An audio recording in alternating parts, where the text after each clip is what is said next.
கிரியாஸின் grand freedom sale 70% வரை தள்ளுபடி. கிரியாஸ் உரிமைகளை பாதிக்கக்கூடிய ஒரு மசோதா நிறைவேற்றப்பட்டிருக்கு. எந்தவித விவாதமும் இல்லாமல் அதை பற்றி கூட இன்று தமிழ்நாட்டில் இருக்கக்கூடிய தாவேக அரசு எந்த கருத்தையுமே தெரிவிக்கவில்லை.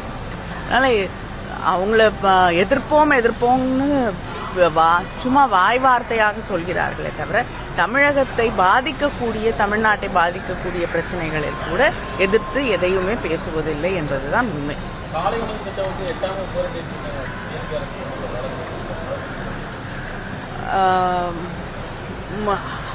திராவிட முன்னேற்ற கழகத்தின் முதலமைச்சராக இருந்த அண்ணன் தளபதி அவர்கள் கொண்டு வந்த திட்டத்தை அதோடைய முக்கியத்துவத்தை உணர்ந்து அதை நீட்டித்திருப்பது நிச்சயமாக வாழ்த்தக்கூடிய ஒன்று.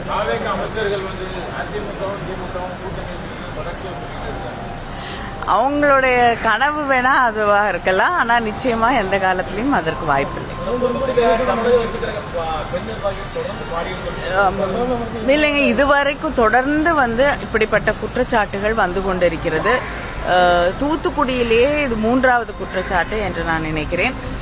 தொடர்ந்து இந்த குற்றச்சாட்டுகள் வந்து கொண்டிருந்தாலும் அவர்கள் மீது வழக்கு போடுவதோ சம்பந்தப்பட்டு இருக்கக்கூடியவர்கள் கைது செய்யப்படுவதோ கிடையாது. தமிழ்நாடு முழுவதுமே பெண்களுக்கு எதிரான குற்றங்கள், பொதுவான குற்றங்கள் அதிகரித்துக் கொண்டே வருகிறது. மாணவர்களுக்கு பள்ளியிலே படிக்கக்கூடியவர்களுக்கு கூட பாதுகாப்பு இல்லாத ஒரு சூழலை நாம் பார்த்து கொண்டிருக்கிறோம். ஆனால் அரசு இதற்கு எந்த நடவடிக்கையும் எடுப்பதில்லை. குறிப்பாக தங்களுடைய கட்சியில் இருக்கக்கூடிய நிர்வாகிகள் மீது ஒரு குற்றம் சுமத்தப்படும் பொழுது அவர்களை பாதுகாப்பதில்தான் அவர்கள் கண்ணும் கருத்துமாக இருக்காங்களே தவிர பாதிக்கப்பட்ட பெண்களுக்கு நியாயம் கிடைப்பதே கிடையாது.